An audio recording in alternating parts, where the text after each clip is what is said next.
আমি একটা মেয়ে হয়ে বলতেছি, ছেলেরা আসলেই অনেক বেশি ভালোবাসে। কেউ মানুক বা না মানুক, আমি এই কথাটা মানি। এটা একটা আপুর গল্প। আপু আমাকে বলছিল, আমি যখন ইন্টার ফার্স্ট ইয়ারে পড়ি, একটা ছেলে আমার পিছনে সব সময় ঘুরঘুর করতো। আমি যেখানেই যেতাম ও ঠিক আমার পিছনেই থাকতো। আমরা একই মহল্লাতে থাকতাম। সেই ছোটবেলা থেকে আমি ওকে দেখতেছি। একটু জেদি, তবে কোনো মিথ্যা নেই ওর ভিতরে। ফলচাতুরি এসব কিছুই বুঝে না, আর অনেক চাপা স্বভাবের একজন মানুষ। কষ্ট হলেও মুখ থেকে কোনো কথা বের করে না। ওই যে একটা কথা আছে না, বুক ফাটে তো মুখ ফুটে না। এমনকি আমি যখন ওকে দাঁড় করাই বলতাম, কিছু বলবেন, ও বলতো না কিছু না। একদিন আমিও ওকে প্রপোজ করলাম আর বললাম, আপনাকে দিয়ে কিছু হবে না, আমি সারাটা জীবন আপনার সাথে থাকতে চাই, আপনার বউ হতে চাই আমি। কখনো দূরে সরাই দিবেন না তো? জীবনে যা কিছুই হয়ে যাক, আপনি আমার পাশে থাকবেন, কখনো আমাকে একা ফেলে যাবেন না। যদি এই ওয়াদা করতে পারি, তাহলে আমি রিলেশন করব। ও অনার্স ফার্স্ট ইয়ারে পড়ে।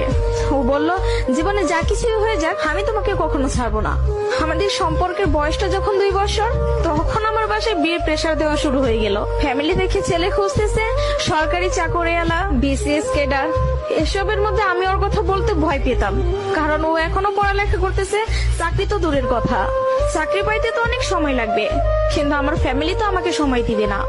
আমি অনেক কষ্টে আম্মুকে রাজি করাই। আম্মু যেন আব্বুকে এই কথাটা বলে, আর আম্মু আব্বুকে বলে। আব্বু সাথে সাথে মুখের উপর বলে দেয়, সম্ভব না, বেকার ছেলের হাতে আমি আমার মেয়েকে দিব না। তখন আমিও ভাবছিলাম, কথাটা তো ভুল না, কথাটা তো সঠিক। কোনো বাবা মাই চাইবে না বেকার ছেলের কাছে মেয়েকে বিয়ে দিতে। আমি নিজেও তো কখনো চাইবো না, কিন্তু তারপর মাথায় চলতেছে, আমি যদি ওকে হারাই ফেলি, আর কখন কি ফিরে পাবো ওকে? আমি তো আর ফিরে পাবো না। পরবর্তীতে আমি ওকে সব বলি, ওকে বলি কি করব বলো। তখন বুঝতে পারতেছিলাম ও কান্না করতেছে। ও আমাকে বলে, আম্মু ডাকতেছে, জাস্ট একটা মিনিট, আমি আম্মুর কথাটা শুনে আসি। তুমি একটু লাইনে থাকো, এসে তোমার সাথে আমি কথা বলতেছি। আমি তোমার জীবনে আছি 2টা বছর, কতটুকু আমাকে চিনো জানো আমি জানি না, কিন্তু তোমার পরিবার তোমার সাথে 18টা বছর তোমার পাশে আছে। আমি কখনো বলবো না যে তুমি তাদের ছেড়ে আমার কাছে চলে আসো। আমি জানি না আমার বাসায় থেকে মেনে নিবে কিনা। পড়ালেখা শেষ করতে করতে আরো 2টা বছর লেগে যাবে। কবে চাকরি পাবো সেটারও তো কোনো ঠিক নাই। আমি যদি তোমাকে ভালো না রাখতে পারি, আমি তো নিজেকে কখনো মাফ করতে পারবো না। আমার কাছে তোমার হাসিটা অনেক দামি। তোমার যেটা ভালো মনে হবে তুমি সেটাই করো। তুমি যা বলবো আমি সেটাতেই রাজি। এসব কথা শোনার পরে, আর যাই হোক, একটা মেয়ে তার ভালোবাসার মানুষকে কখনো ছেড়ে যাইতে পারে না।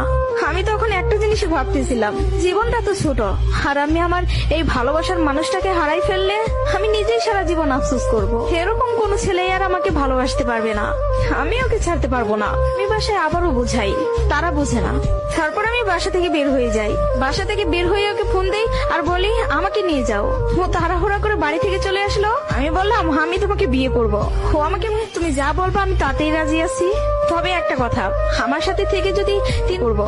ও আমাকে বলে, আমি বলছি না তোমার একবেলা খেয়ে থাকতে হয়, পারবা? তার জন্য আমি সবকিছু ছেড়ে আসলাম, তার জন্য আমি সবই করতে পারবো।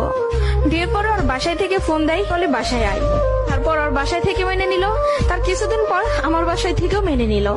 ভালোবাসার জায়গা থেকে যদি বলি, প্রিয় মানুষটাকে নিজের করে পাওয়ার মধ্যে অন্যরকম একটা সুখ কাজ করে, যে সুখটা কখনোই টাকা দিয়ে কেনা যাবে না।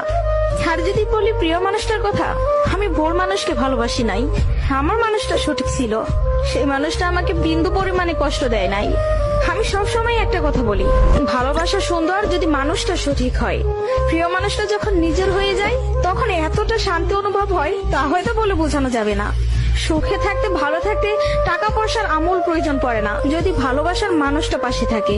কাউকে ধরলে হাতটা শক্ত করে ধরবেন, যেন দিন শেষে সব সময় আপনার পাশে থাকে।